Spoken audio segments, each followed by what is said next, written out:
이승만 대통령은 기독교에 힘을 실어주면서 기독교를 키웠고 불교계에도 영향을 주었다. 불교는 삼국시대 중국, 한국, 일본 순으로 전래되었고 나라별로 다른 모습으로 발전하였다. 그렇게 발전된 각 나라의 불교는 조선시대에 와서 생활 양식과 불교에 대한 개념까지 서로 달랐다. 조선이나 중국은 음주나 육식을 금지하고 결혼을 할 수 없는 등 지켜야 할 규율이 아주 많았다. 일본은 부처님을 대하는 자세가 마음속 깊이 진심으로 행한다면 육식, 음주, 결혼을 해도 승려로서의 생활에 영향을 주지 않는다고 인정하였다. 그리고 일본 불교는 가족 단위로 사찰을 경영하였고 회사로 비교하면 사장에 해당되는 주지 스님을 아버지가 하면 아들은 부주지 스님이 되었다. 아들이 없고 딸만 있을 경우 결혼한 사위가 부주지를 맡기도 하였다. 일본 불교에서 사찰은 하나의 작은 기업이었다. 일제강점기, 이런 일본 불교와 승려들이 한국으로 넘어온다. 일제강점기, 일본 불교의 영향을 받은 한국의 많은 승려들은 결혼을 하였고 결혼한 승려를 대처승, 결혼하지 않은 독신 승려를 비구승이라고 불렀다.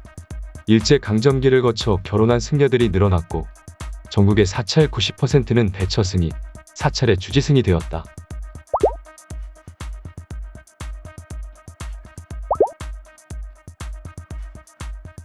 불교계는 대처승들이 장악하고 있었고 비구승의 수는 많이 부족했다. 그런데 1954년 5월 20일 이승만 대통령이 불교정화 유시를 내린다.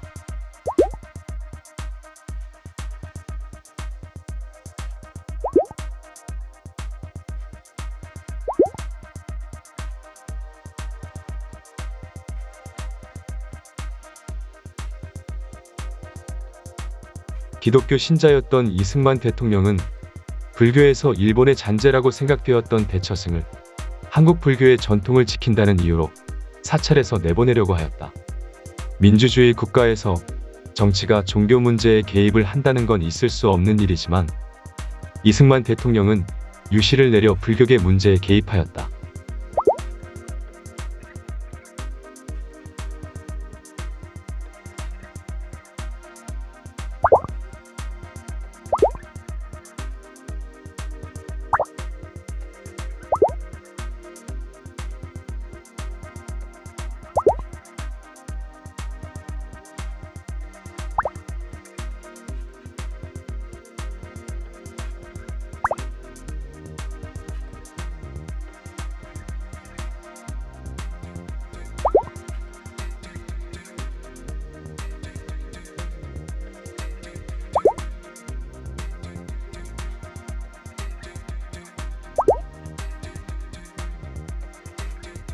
(1954년) 전쟁이 끝나고 얼마 지나지 않은 상황이라 공산당에 대해 예민한 상황이었고 대처승들은 이것을 이용해 비구승을 공산당으로 몰았다.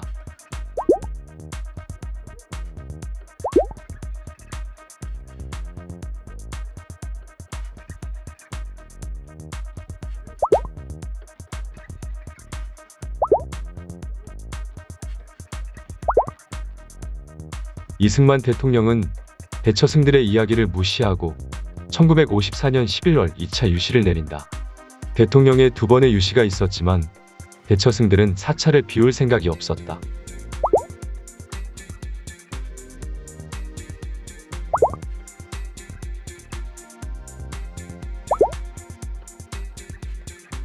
비구승들은 대처승들의 총본부에 해당하는 태고사를 점령하기로 한다. 불교는 삼국시대 전파된 후 신라부터 고려까지 1500년간 나라의 국교로 존중받고 있었다. 그런데 고려 말 승려들이 재물에 집착하고 왕족의 권력을 등에 업고 백성들을 노비로 두면서 사찰에 일을 시키는 등 타락하고 부패해진다. 그래서 조선의 등장과 함께 부패한 불교는 숙청되고 유교가 그 자리를 대신하게 된다.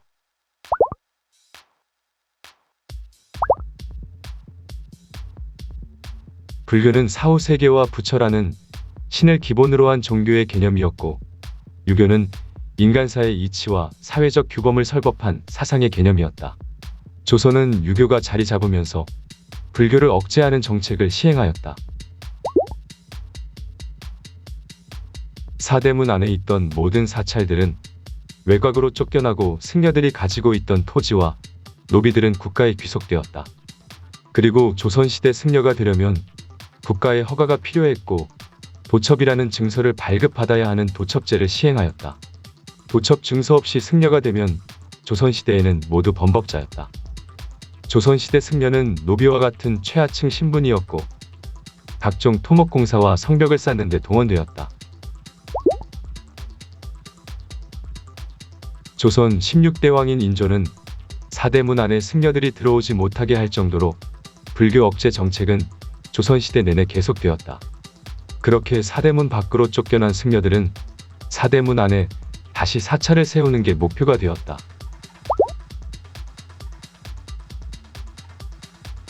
그렇게 쫓겨난 승려들은 일제강점기가 되고 일본의 종교들도 넘어오고 나서야 사대문 안으로 들어올 수 있게 되었다.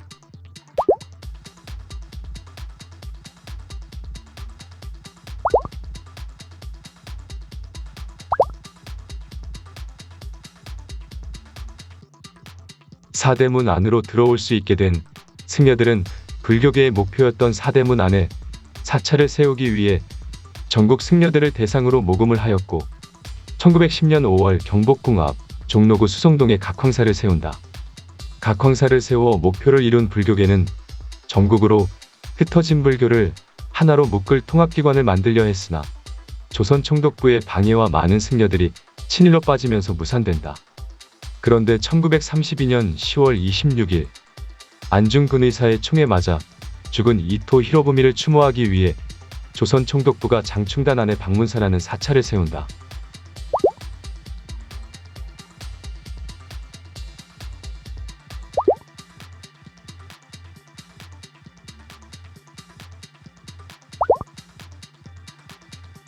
조선 총독부는 방문사를 세워 일본 불교 중심으로 불교를 통합하고 광화문 담장과 궁궐의 건물을 뜯어 사찰의 재료로 사용하면서 조선의 전통과 정신을 파괴하려는 계획된 건물이었다.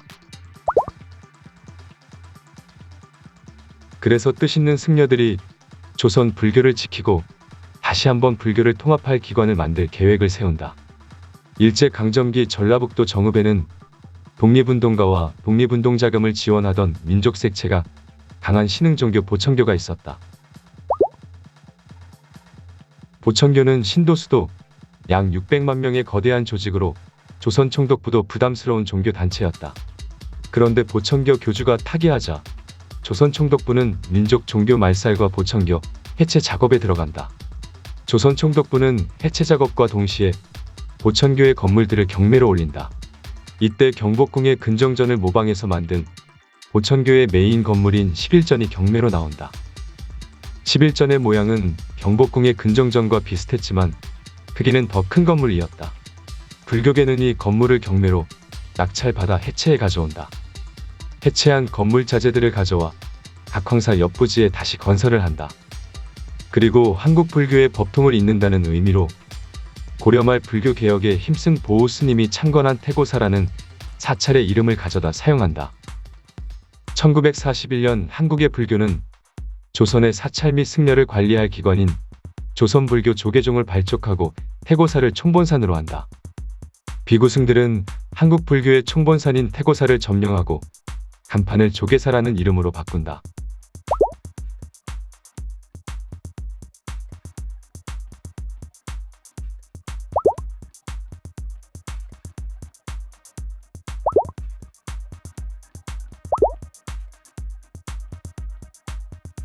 비구승과 대처승은 한국 불교의 총본산인 태고사를 점령하기 위해 싸움이 있었고 수시로 사찰의 간판이 바뀌었다.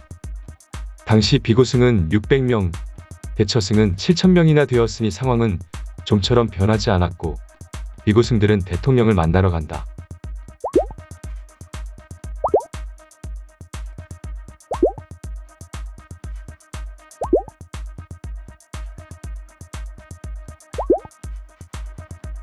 이승만 대통령은 3차 4차 유시를 연달아 내린다.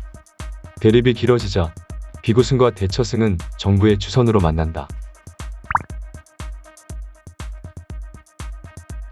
그래서 양측은 승려할 때 원칙을 확인한다. 1. 독신 2. 삭발염의. 3. 수도. 4. 20세 이상. 5. 부주육초. 6. 불범사발아이. 7. 비불구자. 8. 3년 이상 수도생활자. 그런데 8대 원칙을 적용하면 원칙에 맞는 사람은 1100명 정도밖에 없었다.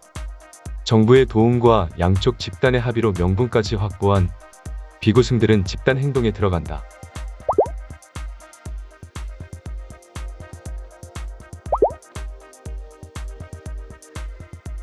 비구승은 조계사에 모여 집단 단식 기도에 돌입한다.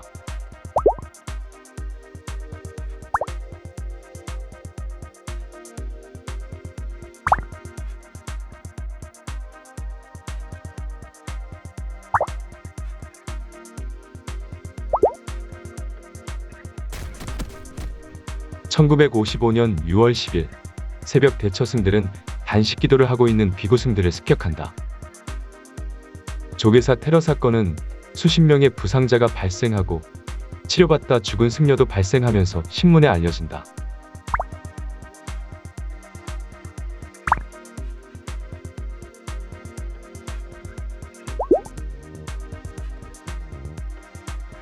여론은 대처승에게 안 좋게 흘러갔고 이승만 대통령은 5차, 6차 유시를 계속 내린다.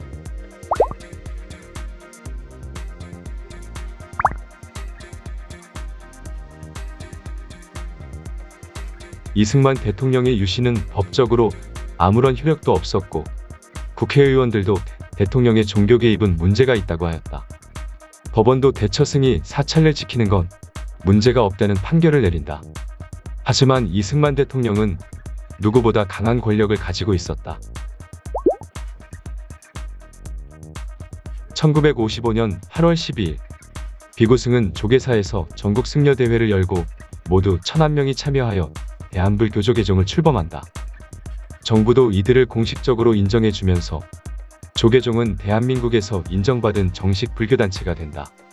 한국불교는 이때부터 힘을 가진 비구승을 중심으로 개편되었고 대처승은 사찰을 지키기 위해 이혼을 선택하고 독신으로 살거나 포기하고 떠나는 수밖에 없었다. 불교계의 갈등은 1970년 대처승 중심의 태고종을 출범하고 분리 독립이 되면서 결론이 난다. 기독교 신자였던 이승만 대통령의 유시로 불교계의 갈등이 드러나게 되고 이를 계기로 상대적으로 약했던 비구승은 힘을 가지게 된다. 이 사건을 조계종은 정화불사, 태고종은 범난이라고 부르고 있다. 비구승 중심으로 변화된 불교계는 이승만 대통령에게 우호적으로 변하게 되고 기독교와 함께 불교도 이승만 정권에 협력하게 된다.